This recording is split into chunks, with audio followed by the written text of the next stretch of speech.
আমরা প্রথমে call option R by অপশনটা দেখব। এখানে হচ্ছে আমি কল অপশনটাকে শুধু দেখব।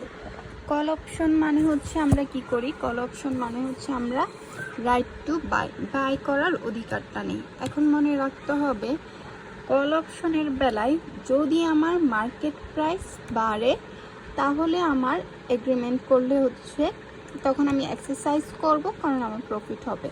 যদি আমার মার্কেট প্রাইস কমে তাহলে আমি এক্সারসাইজ করব না, কারণ যদি তখন আমার লস হবে। তাহলে আমরা শর্টকাটের হিসেবে মনে রাখবো রাইট টু বাই মানে কল অপশনে যদি মার্কেট প্রাইস বাড়ে তাহলে প্রফিট হবে। কল অপশনে মার্কেট প্রাইস বাড়লেই আমরা হচ্ছে কী করব, এক্সারসাইজ করব।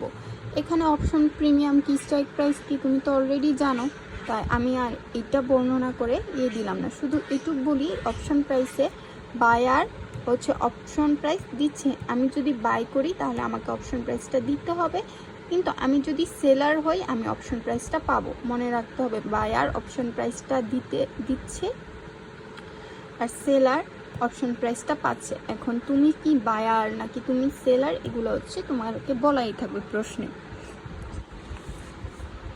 তো এখানে হচ্ছে আমার কিছু থিওরি লেখা আছে যে a call option gives the holder the right to buy the underlying asset by a certain date for, এগুলো তো তুমি জানো, এগুলো আর দেখো দরকার নেই।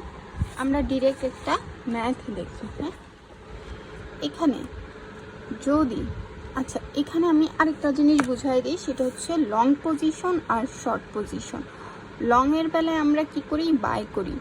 শর্টের বেলায় কি করি, আমরা সেল করি। বাই করি মানে হচ্ছে লংয়ের বেলায় আমরা এখন সেল করব, পরে বাই করব।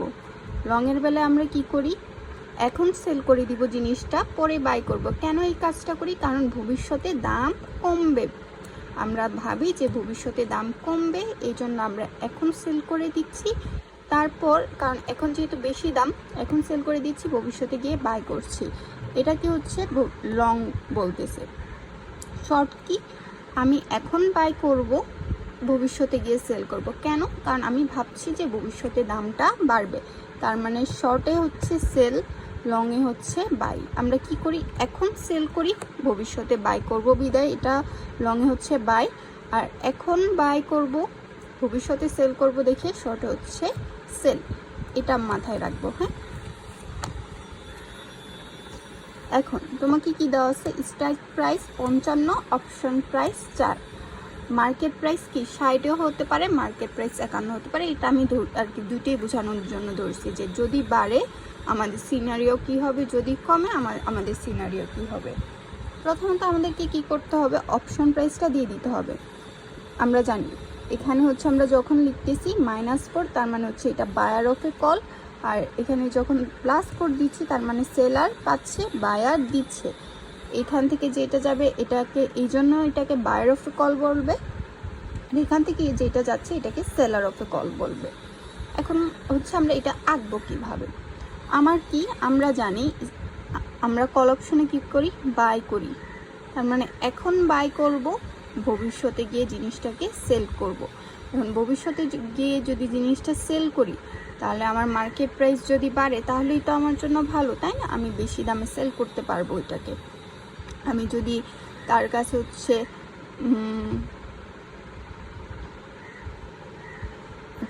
স্ট্রাইক প্রাইস কত, 55, এটার ক্যালকুলেশনটা এখান থেকে যে স্ট্রাইক প্রাইস হচ্ছে 55, আমার মার্কেট প্রাইস হচ্ছে 60, তাহলে এটার ডিফারেন্স কত, 5। এটা হচ্ছে আমার অপশন প্রিমিয়াম, তার মানে এই যে 1 টাকা হচ্ছে আমার লাভ হচ্ছে। এই জন্য 55 থেকে 55 আর 4 যোগ করলে কত, 59। এই 59 হচ্ছে আমার ব্রেক ইভেন পয়েন্ট।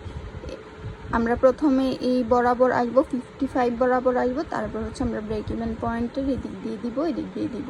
তার মানে আমার যদি এই যে এইটা এখন 60, ভবিষ্যতে 65, 64 হয় তাহলে আমার এই পোর্শনটাই লাভ হবে। কিন্তু আমার যদি এটা ভবিষ্যতে হচ্ছে 55 হয়, 50 হয়, তার মানে আমার এই দিক দিয়ে আসতেছে, তখন হচ্ছে আমার লস হবে। তার মানে এটা হচ্ছে বায়ারের প্রফিট অংশ, এটা হচ্ছে বায়ারের লস অংশ, আর এটা হচ্ছে সেলারের হচ্ছে এটা লস, এটা প্রফিট, উল্টাটা হবে। এখন কথা হচ্ছে যে আমি এখন এক্সারসাইজ যখন 60 হয় তাহলে আমি এক্সারসাইজ করব, যেহেতু আমি এই রাইটটা নিছি, আমি প্রিমিয়ামটা পে করছি, আমি এখানে বায়ার, আমি এক্সারসাইজ করলে আমার 1 টাকা লাভ হচ্ছে। তার মানে এটার সেলারের কি হচ্ছে, সেলারের 1 টাকা লস হচ্ছে। আর কিছু আছে বলার?